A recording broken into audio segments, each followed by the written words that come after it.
أعوذ بالله السميع العليم من الشيطان الرجيم. بسم الله الرحمن الرحيم. إليه يرد المساعات وما تخرج من ثمرات من أكمامها وما تحمل من أنثى ولا تضع إلا بعلمه وما يناديه من شركائه قالوا هذا كما منا من شهيد وضل عنهم ما كانوا يدون من قبل وظنوا ما لهم من محيص لا يسم الإنسان من دعاء الخير من مسه الشر فيئوس قنوط ولئن ذقناه رحمة منا من بعد ضراء مسته ليقولن هذا لي وما أظن الساعة قائمة ولئن رجعت إلى ربي إن لي عنده للحسنى فلننبئن الذين كفروا بما عملوا ولنذيقنهم من عذاب غليظ وإذا نمنا الإنسان عرض منا بجانبه وإذا مسه الشر فذو دعاء عريض قل أرأيتم إن كان من عند الله ثم كفرتم به من أضل ممن هو في شقاق بعيد سنريهم آياتنا في الآفاق وفي أنفسهم حتى يتبين لهم أنه الحق أفلم يكف بربك أنه على كل شيء شهيد ألا إنهم في مرية من لقاء ربهم ألا إنه بكل شيء محيط. حاميم عين سين قاف كذلك يوحي إليك وإلى الذين من قبلك الله العزيز الحكيم له ما في السماوات وما في الأرض وهو العلي العظيم تكاد السماوات يتفطرن من فوقهن والملائكة يسبحون بحمد ربهم ويستغفرون لمن في الأرض ألا إن الله هو الغفور الرحيم والذين اتخذوا من دونه أولياء الله حفيظ عليهم وما أنت عليهم بوكيل وكذلك أوحينا إليك قرآنا عربيا لتنذر أم القرى ومن حولها وتنذر يوم الجمع لا ريب فيه فريق في الجنة وفريق في السعير ولو شاء الله لجعلهم أمة واحدة ولكن يدخل من يشاء في رحمته والظالمون ما لهم من ولي ولا نصير أم اتخذوا من دونه أولياء فالله هو الولي وهو يحيي الموتى وهو على كل شيء قدير وما اختلفتم فيه من شيء فحكمه إلى الله ذلكم الله ربي عليه توكلت وإليه أنيب فاطر السماوات والأرض جعل لكم من أنفسكم أزواجا ومن الأنعام أزواجا يذرؤكم فيه ليس كمثله شيء وهو السميع البصير له مقاليد السماوات والأرض يبسط الرزق لمن يشاء ويقدر إنه بكل شيء عليم شرع لكم من الدين ما وصى به نوحا والذي أوحينا إليك وما وصينا به إبراهيم وموسى وعيسى أن أقيموا الدين ولا تتفرقوا فيه كبر على المشركين ما تدعوهم إليه الله يجتبي إليه من يشاء ويهدي إليه من ينيب وما تفرقوا إلا من بعد ما جاءهم العلم بغيا بينهم ولولا كلمة سبقت من ربك إلى أجل مسمى لقضي بينهم وإن الذين ورثوا الكتاب من بعدهم لفي شك منه مريب فلذلك فادع واستقم كما أمرت ولا تتبع أهواءهم وقل آمنت بما أنزل الله من كتاب وأمرت لأعدل بينكم الله ربنا وربكم لنا أعمالنا ولكم أعمالكم لا حجة بيننا وبينكم الله يجمع بيننا وإليه المصير والذين يحاجون في الله من بعد ما استجيب له حجتهم داحرة عند ربهم وعليهم غضب ولهم عذاب شديد الله الذي أنزل الكتاب بالحق والميزان وما يدريك لعل الساعة قريب يستعجل بها الذين لا يؤمنون بها والذين آمنوا مشفقون منها ويعلمون أنها الحق ألا إن الذين يمارون في الساعة لفي ضلال بعيد الله لطيف بعباده يرزق من يشاء وهو القوي العزيز من كان يريد حرث الآخرة نزله في حرثه ومن كان يريد حرث الدنيا نؤته منها وما له في الآخرة من نصيب أم لهم شركاء شرعوا لهم من الدين ما لم يأذن به الله ولولا كلمة الفصل لقضي بينهم وإن الظالمين لهم عذاب أليم ترى الظالمين مشفقين مما كسبوا وهو واقع بهم والذين آمنوا وعملوا الصالحات في روضات الجنات لهم ما يشاءون عند ربهم ذلك هو الفضل الكبير ذلك الذي يبشر الله عباده الذين آمنوا وعملوا الصالحات قل لا أسألكم عليه أجرا إلا المودة في القربى ومن يقترف حسنة نزد له فيها حسنا إن الله غفور شكور أم يقولون افترى على الله كذبا فإن يشاء الله يختم على قلبك ويمحو الله الباطل ويحق الحق بكلماته إنه عليم بذات الصدور وهو الذي يقبل التوبة عن عباده ويعفو عن السيئات ويعلم ما تفعلون ويستجيب الذين آمنوا وعملوا الصالحات ويزيدهم من فضله والكافرون لهم عذاب شديد ولو بسط الله الرزق لعباده لبغوا في الأرض ولكن ينزل بقدر ما يشاء إنه بعباده خبير بصير وهو الذي ينزل الغيث من بعد ما قنطوا وينشر رحمته وهو الولي الحميد ومن آياته خلق السماوات والأرض وما بث فيهما من دابة وهو على جميع إذا يشاء قدير وما أصابكم من مصيبة فبما كسبت أيديكم ويعفو عن كثير وما أنتم بمعجزين في الأرض وما لكم من دون الله من ولي ولا نصير ومن آياته الجوار في البحر كالأعلام إن يشاء يسكن الريح فيظلل رواكد على ظهره إن في في ذلك لآيات لكل صبار شكور أو يوبقن بما كسبوا ويعفو عن كثير ويعلم الذين يجادلون في آياتنا ما لهم من محيص فما أوتيتم من شيء فمتاع الحياة الدنيا وما عند الله خير وأبقى للذين آمنوا على ربهم يتوكلون والذين يجتنبون كبائر الإثم والفواحش فإذا ما غضبوا هم يغفرون والذين استجابوا لربهم وأقاموا الصلاة وأمرهم شورى بينهم ومما رزقناهم ينفقون والذين إذا أصابهم البغي هم ينتصرون وجزاء سيئة سيئة مثلها فمن عفا وأصلح فأجره على الله إنه لا يحب الظالمين ولمن انتصر بعد ظلمه فأولئك ما عليهم من سبيل إنما السبيل على الذين يظلمون الناس ويبغون في الأرض بغير الحق أولئك لهم عذاب أليم ولمن صبر وغفر إن ذلك لمن عزم الأمور ومن يضلل الله فما له من ولي من بعده وترى الظالمين لما رأوا العذاب يقولون هل إلى مرد من سبيل وتراهم يعرضون عليها خاشعين من الذل ينظرون من طرف خفي وقال الذين آمنوا إن الخاسرين الذين خسروا أنفسهم وأهليهم يوم القيامة ألا إن الظالمين في عذاب مقيم وما كان لهم من أولياء ينصرونهم من دون الله ومن يضل الله فما له من سبيل استجيبوا لربكم من قبل أن يأتي يوم لا مرد له من الله ما لكم من ملجأ يومئذ وما لكم من نكير فإن أعرضوا فما أرسلناك عليهم حفيظا إن عليك إلا البلاغ وإنا إذا ذقنا الإنسان منا رحمة فرح بها وإن تصبهم سيئة ما قدمت أيديهم فإن الإنسان كفور لله ملك السماوات والأرض يخلق ما يشاء يهب لمن يشاء إناثا ويهب لمن يشاء الذكور يزوجهم ذكرانا وإناثا ويجعل من يشاء عقيما إنه عليم قدير وما كان لبشر أن يكلمه الله إلا وحيا أو من وراء حجاب أو يرسل رسولا فيوحي بإذنه ما يشاء إنه علي حكيم وكذلك أوحينا إليك روحا من أمرنا ما كنت تدري ما الكتاب ولا الإيمان ولكن جعلناه نورا نهدي به من نشاء من عبادنا وإنك لتهدي إلى صراط مستقيم صراط الله الذي له ما في السماوات وما في الأرض ألا إلى الله تصير الأمور حاميم والكتاب المبين إنا جعلناه قرآنا عربيا لعلكم تعقلون وإنه في أم الكتاب لدينا لعلي حكيم أفنضرب عنكم الذكر صفحا إن كنتم قوما مسرفين وكم أرسلنا من نبي في الأولين وما يأتيهم من نبي إلا كانوا به يستهزئون فأهلكنا أشد منهم بطشا ومضى مثل الأولين ولئن سألتهم من خلق السماوات والأرض ليقولن خلقهن العزيز العليم الذي جعل لكم الأرض مهدا وجعل لكم فيها سبلا لعلكم تهتدون والذي نزل من السماء ماء بقدر فأنشرنا به بلدة ميتا كذلك تخرجون والذي خلق الأزواج كلها وجعل لكم من الفلك والأنعام ما تركبون لتستووا على ظهوره ثم تذكروا نعمة ربكم إذا استويتم عليه وتقولوا سبحان الذي سخر لنا هذا وما كنا له مقرنين وإنا إلى ربنا لمنقلبون وجعلوا له من عباده جزءا إن الإنسان لكفور مبين أم اتخذ مما يخلق بنات وأصفاكم بالبنين وإذا بشر أحدهم بما ضرب للرحمن مثلا ظل وجهه مسودا وهو كظيم أما من ينشأ في الحلية وهو في الخصام غير مبين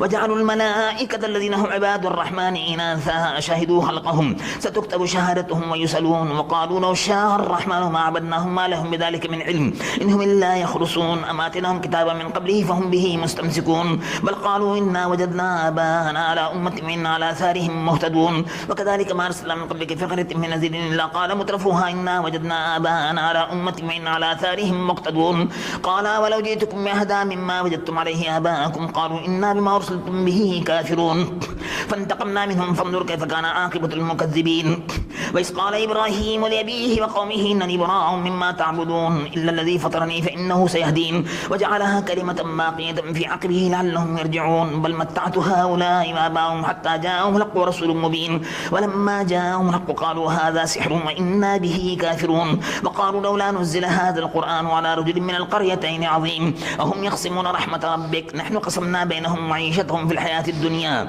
ورفعنا بعضهم فوق بعض درجات ليتخذ بعضهم بعضا سخريا ورحمة ربك خير مما يجمعون ولولا أن يكون الناس أمة واحدة لجعلنا لمن يكفر بالرحمن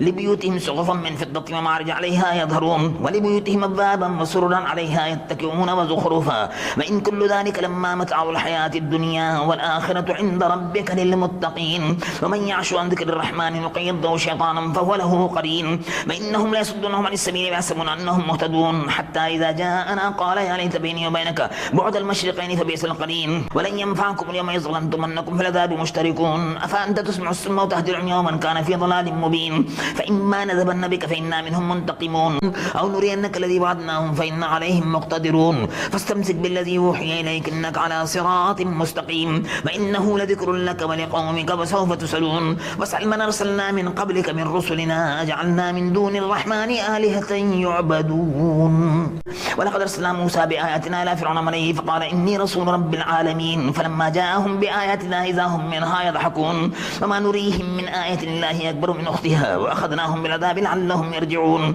وقالوا يا أيها الساحر ادع لنا ربك بواحدة إنك إننا لمهتدون فلما كشفنا عنهم العذاب إذا هم ينكثون ونادى فرعون في قومه قال يا قوم أليس لي ملك مصر وهذه الأنهار تجري من تحتي فلا تبصرون أم أنا خير من هذا الذي هو مهين ولا يكاد يبين فلولا ألقي عليه أسورة من ذهب وجاء معه الملائكة مقترنين فاستخف قومه فأطاعوه إنهم كانوا قوما فاسقين فلما آسفونا انتقمنا منهم فأغرقناهم أجمعين فجعلناهم سلفا ومثلا للآخرين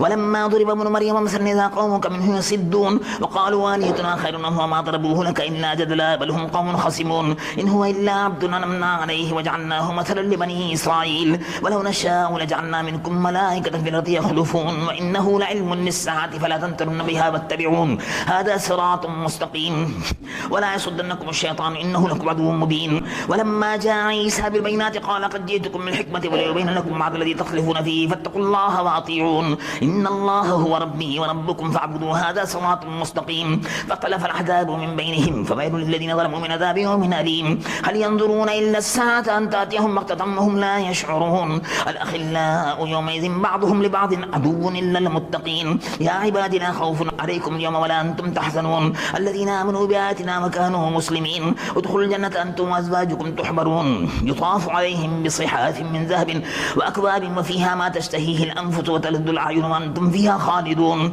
وتلك الجنة التي ورثتموها بما كنتم تعملون لكم فيها فاكهة كثيرة منها تأكلون إن المجرمين في عذاب جهنم خالدون لا يفتر عنهم فيه مبلسون وما ظلمناهم ولكن كانوا هم الظالمين ونادوا يا مالك يقضي علينا ربك قال إنكم ماكثون لقد جئناكم بالحق ولكن أكثركم للحق كارهون أم أبرموا أمرا فإنا مبرمون أم يحسبون أنا لا نسمع سرهم ونجواهم بلى ورسلنا لديهم يكتبون قل إن كان للرحمن ولد فأنا أول العابدين سبحان رب السماوات والأرض رب العرش عما يصفون فذرهم يخوضوا ويلعبوا حتى يلاقوا يومهم الذي يوعدون وهو الذي في السماء إله وفي الأرض إله وهو الحكيم العليم وتبارك الذي له ملك السماوات والأرض وما بينهما وعنده علم الساعة وإليه ترجعون ولا يملك الذين يدعون من دونه الشفاعة إلا من شهد بالحق وهم يعلمون ولئن سألتهم من خلقهم ليقولون الله فأنى يؤفكون وقيله يا رب إن هؤلاء قوم لا يؤمنون فاصفح عنهم وقل سلام فسوف يعلمون حاميم والكتاب المبين إنا أنزلناه في ليلة مباركة إنا كنا منذرين فيها يفرق كل أمر حكيم أمرا من عندنا إنا كنا مرسلين رحمة من ربك إنه هو السميع العليم رب السماوات والأرض وما بينهما إن كنتم موقنين لا إله إلا هو يحيي ويميت ربكم ورب آبائكم الأولين بل هم في شك يلعبون فارتقب يوم تأتي السماء بدخان مبين يغشى الناس هذا عذاب أليم ربنا اكشف عنا العذاب إنا مؤمنون أن لهم الذكرى وقد جاءهم رسول مبين ثم تولوا عنه وقالوا معلم مجنون إنا كاشف العذاب قليلا إنكم عاهدون يوم نبطش المشهد الكبرى إنا منتقمون ولقد فتنا قبلهم قوم فرعون وجاءهم رسول كريم أن أدوا إلي عباد الله إني لكم رسول أمين وأن لا تعلوا على الله إني آتيكم بسلطان مبين وإني عذت بربي وربكم أن ترجمون وإن لم تؤمنوا لي فاعتزلون فدعا ربه أن هؤلاء قوم مجرمون فأسر بعبادي ليلا إنكم متبعون وترك البحر رهوا إنهم جند مغرقون كم تركوا من جنات وعيون وزروع ومقام كريم ونعمة كانوا فيها فاكهين كذلك وأورثناها قوما آخرين فما بكت عليهم السماء والأرض وما كانوا منظرين ولقد نجينا بني إسرائيل من العذاب المهين من فرعون إنه كان عاليا من المسرفين ولقد اخترناهم على علم من العالمين وآتيناهم من الآيات ما فيه بلاء مبين إن هؤلاء ليقولون إن هي إلا موتة الأولى وما نحن منشرين فأتوا بآبائنا إن كنتم صادقين أهم خير أم قوم تبع والذين من قبلهم أهلكناهم إنهم كانوا مجرمين وما خلقنا السماوات والأرض وما بينهما لاعبين ما خلقناهما إلا بالحق ولكن أكثرهم لا يعلمون إن يوم الفصل ميقاتهم أجمعين يوم لا يغني مولا شيئا ولا هم ينصرون إلا من رحم الله إنه هو العزيز الرحيم إن شجرة الزقوم طعام الأثيم كالمهل يغلي في البطون كغلي الحميم خذوه فاعتلوه إلى سواء الجحيم ثم صبوا فوق رأسه من عذاب الحميم ذق إنك أنت العزيز الكريم إن هذا ما كنتم به تمترون إن المتقين في مقام أمين في جنات وعيون يلبسون من سندس واستبرق متقابلين كذلك وزوجناهم بحور عين يدعون فيها بكل فاكهة آمنين لا يذوقون فيها الموت إلا الموتة الأولى ووقاهم عذاب الجحيم فضلا من ربك ذلك هو الفوز العظيم فإنما يسرناه بلسانك لعلهم يتذكرون فارتقب إنهم مرتقبون حاميم تنزيل الكتاب من الله العزيز الحكيم إن في السماوات والأرض لآيات للمؤمنين وفي خلقكم ما يبث من دابة آيات لقوم يوقنون واختلاف الليل والنهار وما أنزل الله من السماء من رزق فأحيا به الأرض بعد موتها وتصريف الرياح آيات لقوم يعقلون تلك آيات الله نتلوها عليك بالحق فبأي حديث بعد الله وآياته يؤمنون ويل لكل أفاك نسيم يسمع آيات الله تتلى عليه ثم يسر مستكبرا كأن لم يسمعها فبشر بعذاب أليم وإذا علم من آياتنا شيئا اتخذها هزوا أولئك لهم عذاب مهين من ورائهم جهنم ولا يغني عنهم ما كسبوا شيئا ولا ما اتخذوا من دون الله أولياء ولهم عذاب عظيم هذا هدى والذين كفروا بآيات ربهم لهم عذاب من رجز أليم الله الذي سخر لكم البحر لتجري الفلك بأمره ولتبتغوا من فضله ولعلكم تشكرون وسخر لكم ما في السماوات وما في الأرض جميعا منه إن في ذلك لآيات لقوم يتفكرون قل للذين آمنوا يغفروا للذين لا يرجون أيام الله ليجزي قوما بما كانوا يكسبون من عمل صالحا فلنفسه ومن أساء فعليها ثم إلى ربكم ترجعون ولقد آتينا بني إسرائيل الكتاب والحكم والنبوة ورزقناهم من الطيبات وفضلناهم على العالمين وآتيناهم بينات من الأمر فما اختلفوا إلا من بعد ما جاءهم العلم بغيا بينهم إن ربك يقضي بينهم يوم القيامة فيما كانوا فيه يختلفون ثم جعلناك على شريعة من الأمر فاتبعها ولا تتبع أهواء الذين لا يعلمون إنهم لن يغنوا عنك من الله شيئا وإن الظالمين بعضهم أولياء بعض والله ولي المتقين هذا بصائر الناس وهدى ورحمة لقوم يوقنون أم حسب الذين استرحوا السيئات أن نجعلهم كالذين آمنوا وعملوا الصالحات سواء محياهم ومماتهم ساء ما يحكمون وخلق الله السماوات والأرض بالحق ولتجزى كل نفس ما كسبت وهم لا يظلمون أفرأيت من اتخذ إلهه هواه أضله الله على علم وختم على سمعه وقلبه وجعل على بصره غشاوة فمن يهديه من بعد الله فلا تذكرون وقالوا ما هي إلا حياتنا الدنيا نموت ونحيا وما يهلكنا إلا الدهر وما لهم بذلك من علم إن هم إلا يظنون وإذا تتلى عليهم آياتنا بينات ما كان حجتهم إلا أن قالوا ائتوا بآبائنا إن كنتم صادقين قل الله يحييكم ثم يميتكم ثم يجمعكم إلى يوم القيامة لا ريب فيه ولكن أكثر الناس لا يعلمون ولله ملك السماوات والأرض ويوم تقوم الساعة يوم يخسر المبطلون وترى كل أمة جاسية كل أمة تدعى إلى كتابها اليوم تجزون ما كنتم تعملون هذا كتابنا ينطق عليكم بالحق إنا كنا نستنسخ ما كنتم تعملون فأما الذين آمنوا وعملوا الصالحات فيدخلهم ربهم في رحمته ذلك هو الفوز المبين وأما الذين كفروا أفلم تكونوا آياتي تتلى عليكم فاستكبرتم وكنتم قوما مجرمين وإذا قيل إن وعد الله حق والساعة لا ريب فيها قلتم ما ندري ما الساعة إن نظن إلا ظنا وما نحن بمستيقنين وبدا لهم سيئات ما عملوا وحاق بهم ما كانوا به يستهزئون وقيل اليوم ننساكم كما نسيتم لقاء يومكم هذا ومأواكم النار وما لكم من ناصرين ذلكم أنكم اتخذتم آيات الله هزوا وغرتكم الحياة الدنيا فاليوم لا يخرجون منها ولا هم يستعتبون فلله الحمد رب السماوات ورب الأرض رب العالمين وله الكبرياء في السماوات والأرض وهو العزيز الحكيم